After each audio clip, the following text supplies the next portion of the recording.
Hey everybody, it's Mae from Black Mountain Plans, and today I want to show you what I'm going to be doing to the new journal for my Advent kit. Today I'm just going to be decorating the cover and setting a few things up. I'm not going to be showing like the kit or the add-on or the journaling pages or anything I've done in it, because this is day one for me, even though today is December 3rd. I just want to go ahead and show you what journal I'm using and how I'm going to set it up. So if that seems interesting, just stay tuned.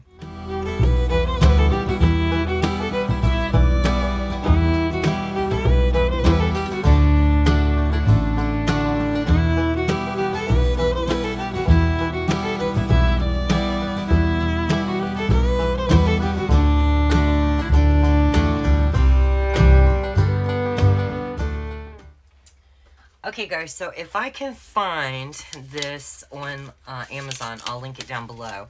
This is a Dylusions creative journal. I don't like that this is restricting me, so I'm going to be cutting this off. But it says it's got 48 pages, okay? And the reason I like this idea, let's go ahead and take this booger off, is because the pages are super, super thick. Now, the journal is glued into the book, and this is the back of it. It's a Dylusions, it's a Ranger product, okay?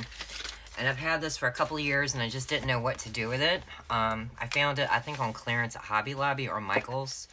I don't even know. It comes with this really cool little pocket in the front, and it is accordion style, so it's got plenty of give.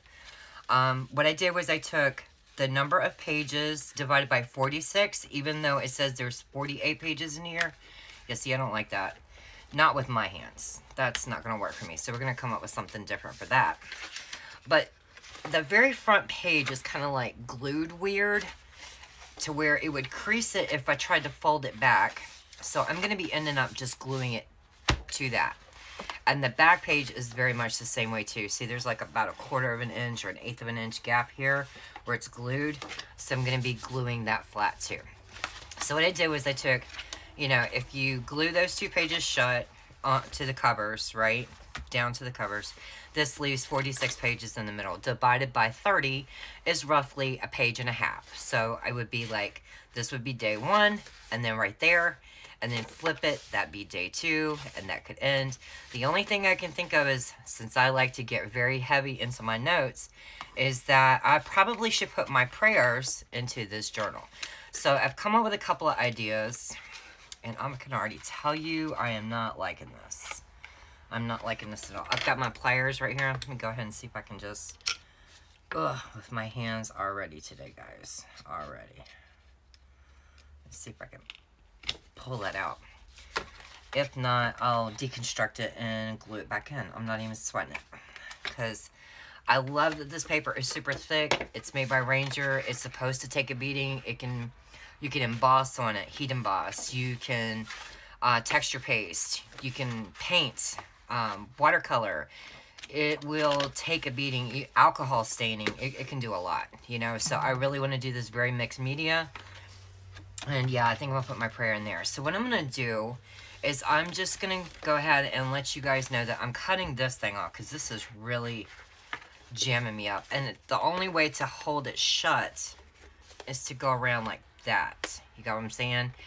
And that's not going to give me enough room. The elastic will, but I just don't like that if I want to put a dimensional piece, which I already know I'm going to do, that this has to constantly go around it, and it stops me from where I can put a front dimensional piece on here. So that's coming off. And then I'm going to take off this pocket. I might even have to make a new pocket. I'm not sure. Let's see if we can pull this booger off. Y'all are probably cringing like, what is she doing? She's tearing it up. Trust me, I'm gonna make it mine. I'm gonna make it mine. You can't scare me with paper, y'all. You just can't. I am not scared of messing with paper and then using glue to fix it back the way I want. Ugh. So yeah, I'm gonna get this off, and what I'm going to do is I'm going to fast forward you guys to the process after I show you a couple of things that I'm pretty sure I'm going to be using. So yeah, we'll come back to this part. Basically, this is what I'm going to be doing, is using my little spatula and just getting this booger off of here. So yeah, we're going to cover the outside, We're going to cover the inside. I'm going to add a special eyelet right here. I'll show you, and I'll link them to Amazon as well. They're by Tim Holtz. So that way I can put a charm out here when I'm done. We're going to paper the whole outside cover, the inside, and then we're going to glue this down. I'm going to deconstruct this pocket and redo it. And to write my prayer on, I'm going to use pattern paper and just some regular index cards. And I'll show you how I'm going to make it really cool and vintage. And I'm even thinking that on the corners of this book, to just make it a little something something, I'm going to stick, you know, some of these little corner metal pieces. Silver goes with Christmas, you know, but gold also goes with the Star of Bethlehem. So I'm not sure if I'm going to go with the gold, the bronze, antique copper. I don't even have gold in here. I have like a dingy gold, I guess you could say. It's more like a bronze. That might work. I don't know. We'll fill it, but I got some filigree, so we're going to play. I'm going to play, and what I want to do is I just want to make this a very special book. Not so much heavy study like the Gratitude was. I definitely going to be doing the kit and taking notes. But I also just want to add a whole lot of things from my stash, like pattern papers, ephemera, metal pieces, ribbons, bows, flowers. I want to add a lot of dimensional pieces in here. And this is a book that I want to lay out on my coffee table every December for anyone to flip through and be able to read. So some of the things that I did pull out was I have an old Echo Park 12 by 12 scrapbook kit, well, paper kit. It comes with the chipboard pieces and, let's see, contains 12 by 12 double-sided papers, a 12 by 12 element sticker sheet, and the name of the kit was Wise Men Still Seek Him. And so it's very nativity themed. And here are, let's see, here are the stickers. So they're really, really cute. Let me see if I can go out some. Ooh, you can be seeing all the mess on my desk. Sorry, guys. So you got joy, oh holy night, joy to the world, the Lord has come. Peace on earth, nativity, Jesus, nativity, joy, Savior, for unto you is born this day in the city of David, a Savior, which is Christ the Lord. Oh, come let's adore him. These nice little stickers like borders.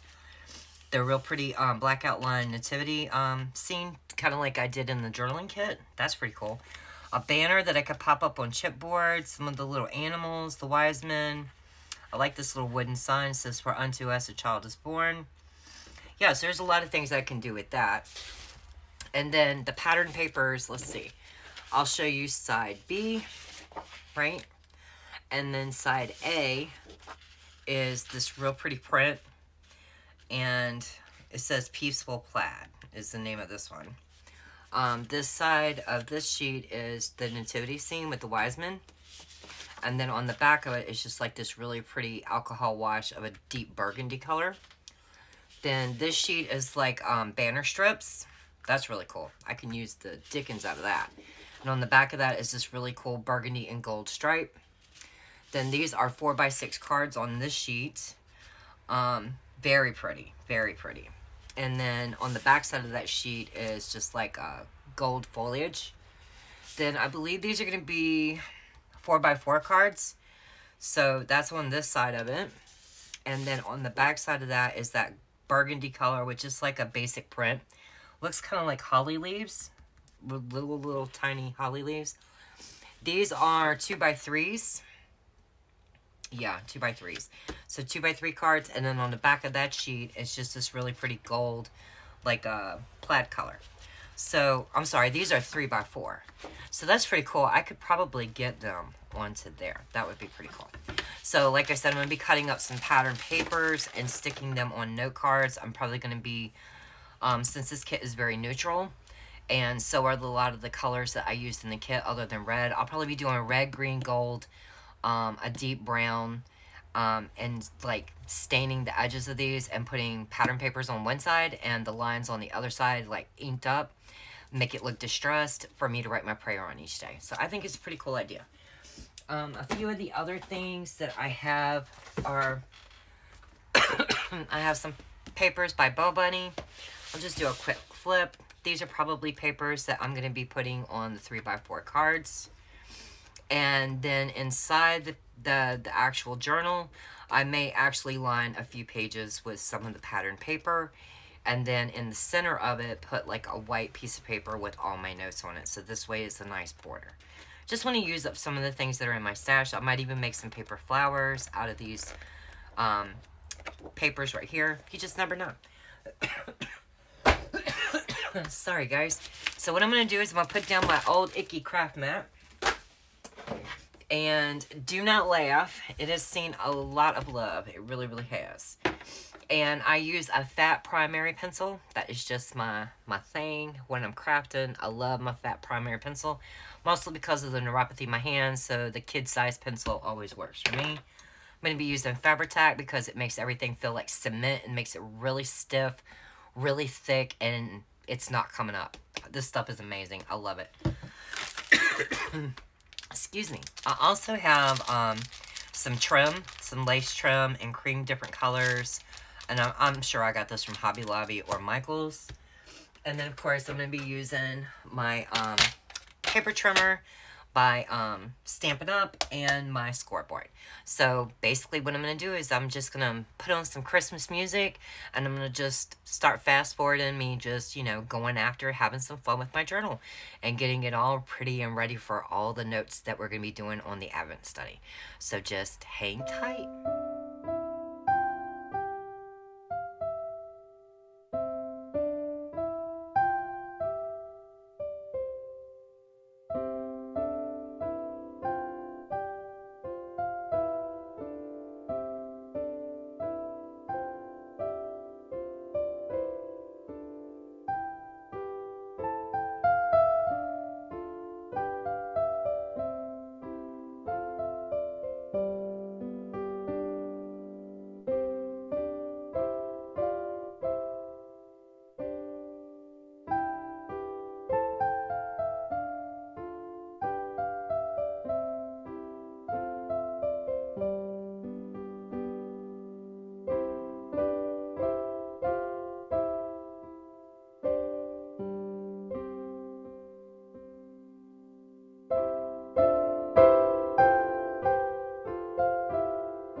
Okay guys, so I got the pocket off and I painted the inside around the edges green. I repunched my hole from my eyelet.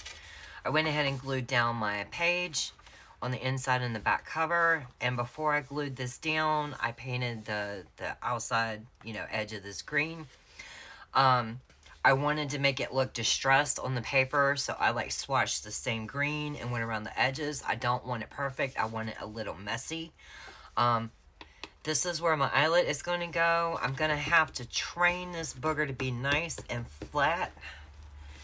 It'll work as I'm working with the kit for the next 30 days, I do believe. And I found in my stash this really cute seam binding for the holidays, this plaid color. And what I'm thinking about doing is laying a strip of the fabric down over the eyelet to go right down in the crease, because I think more paper in this area is going to tick it off. If you saw me get green on the spine of my book, I'm not even sweating it. I'm going to be fixing that. That's no big deal. So I did want to show you really quickly before I fast forward again. These are called ring fasteners. They're by Tim Holtz. What you do is you basically, I went ahead and chose the bronze color. So if I do filigree corners, I want to stay true to the color that I chose this. It's just like a regular ring fastener. You just push it through the hole. If my fingers want to work. And you open it up just like, you know, a regular prong. And what I normally do, let me see, where did I put the booger at? Is I take a piece of, these are like your, this is called tie-back, right? And this is what comes, your first class mail, priority mail, you know, those fabric type, what you call it, mailers. You can't rip this paper, guys. You just can't, like look, you cannot rip it. So when I want to make something super secure, I just use a scrap. It doesn't even matter what color it is. If I do use the ribbon, I'm going to have to make sure to somehow really hide the fact that this booger's in there. But I just put a piece of double-sided tape on it. You cannot use glue on this type of paper. That is the only drawback. You have to use double-sided tape, because this paper will not accept glue. It just, don't ask me. I don't make the rules. That's just the way it is. So I'm going to trim the edge of it off because I don't want sticky everywhere. And what I'm going to do is just basically make me a small little patch here. Ugh. And yes, these are my crafting scissors, so I'm not worried about them getting double-sided tape on it. So since I've already got the double-sided tape on here, I'm going to take it off. Where's my cheater? Y'all, getting old sucks. Yes, it does. Okay, so just want to pull my, well, I don't want to pull the paper, I want to pull the tape. Come on now. Why you gotta be a jerk? Come on now. Come on. Am I gonna have to get Lucifer to help me now? Y'all, I'm tearing the paper here. Let's see if Lucifer can get this thing. These are my icky Lucy's. Icky Lucy's. I'm crazy. Alright, let's see. Here we go. Thank you. Good gravy. Okay. So, actually, I'm going to grab that prong. Whoops. I don't really want it to go that direction. I want it to go in this direction. I want it to go down is what I want. Okay. I'm going to use the back of this to make sure it's super secure on the other side. Nice and tight. Flush to it. Okay. And then I'm just going to stick my double-sided piece of paper right there, so that way I know it's secure. So I'm going to have to figure out something to cover this down the spine, but that's okay. I'll probably just get a piece of fabric, and I'll use FabriTac because that's what it's for. And here is my ring right there so that I can hang a charm from my spine. And I like that idea. I'll probably hang some jingle bells. Never know. So the spine's a little wonky, but I think as it works, and I got to make sure that my charm is long enough to where when somebody's reading it, it flips up. So I'm going to have probably about an eighth of an inch. Well, I mean, I'm sorry, about a half inch. No, it's more like a quarter between the ring and the edge of this book right here. It's going to have to be like either chain only or fabric only, tassel, trim, something like that, to hang this bar before any of the embellishments that are hanging on the chain. So that way it can actually, you know, freely move. But until the book is finished, I don't want to put the dimensional pieces on or the chain. I want to work the study, be able to, you know, flip it open. Because the pocket's going to be here full of all kinds of goodies. So I have to make sure that I have room to write and it's not messing me up when I go on this side. So at the very end of the study is when I'll be decorating this and probably tying a bow around it to keep it shut. I could have attached a bow before I glued this down, ribbon, and I did think about it, but I don't like, I don't really like that idea, not for this type of journal. So, what I'm going to do is, while this is completely drying, I'm going to go ahead and, I got my pocket off, I'm going to reconstruct it, and I'm going to use magnets to hold it shut. I will link them down below. I actually get mine at Home Depot, but they sell them on Amazon fairly cheap. And I'm going to also use some of my dewdrop inks to go around the edges with pattern paper and on my index cards and just dress them up and decorate them just a little while that is drying. So just hang tight.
Okay guys, so this is what I've got so far. I've got a magnetic closure with a detailed pocket. I put some ribbon across here and made a bow to tie in this right here. I put the same ribbon on the spine of the book, and then I put this pattern paper, inked the edges, and then I put this trim that I got from Hobby Lobby. That's a dimensional sticker on a piece of chipboard. These are magnets underneath of here. I got a little bit of dried glue. When it dries, I'll be able to pick it off. But this right here will work the closure later with the magnets. The ribbon goes around the outside, and I am thinking about putting a door hinge here with a piece of elastic at the end to hold it closed, because it's going to be a gator mouth. But I do like it, and later I'm going to actually just put a bow on the outside with the charms sewn to the back side of the bow and attached with FabriTac. I will decorate the cover with dimensional flowers, Christmas flowers, and a nativity piece when the journal is done. In the meantime, I'll think about what I want to put on the front of here. Probably something from my kit on a chipboard sticker. But yeah, this is how it turned out. Since the video is so long, I guess in the next video I'll just show you how I decorated up the index cards to put my prayer on and stick them in the envelope. But I really like this, guys. I hope you enjoyed the process. Okay, guys, I'm sorry. The footage cut out right near the end. I decided, because it was just flopping so badly, what I did was I had to take my pocket back off. Thank goodness it hadn't completely dried. And I popped a hole through, inserted a screw in my door hinge, okay? And I glued my pocket back, but when I was popping the hole, I popped my pocket. So I had to stick a sticker over the hole. It's all good. The pocket still works, no worries. And I did glue it back down. I'm just waiting for the glue right here to dry. And in the back, I popped a hole with an eyelet. I inserted an eyelet, and then I inserted this elastic that has two stoppers on either end of the elastic. I get these off of Amazon. You can get them in Hobby Lobby too. I use them a lot when I'm making mini albums or mini boxes. And basically the premise is when you're done with the book, you know, it'll hold it shut. So that's what I've got going on so far. We'll do the index cards. I'll show you them on another video. This one was pretty long. If you stuck in there, thank you so much. And I realized that the words are the words to the song "Oh Holy Night." I think that's really cool. And I like the way I distressed it with the paint where I did the inside of it. I think this color ribbon ties into... This is very vintage, this is very vintage, but the green that I painted is not very vintage. So I think that this ribbon kind of ties it together. And like I said, I'll put a bow and some charms on it at the end, and I'll decorate it with dimensional pieces when I'm done. But for now, I really like what I did with this journal. I hope you guys enjoyed the process, and I'll see you for another video. Bye!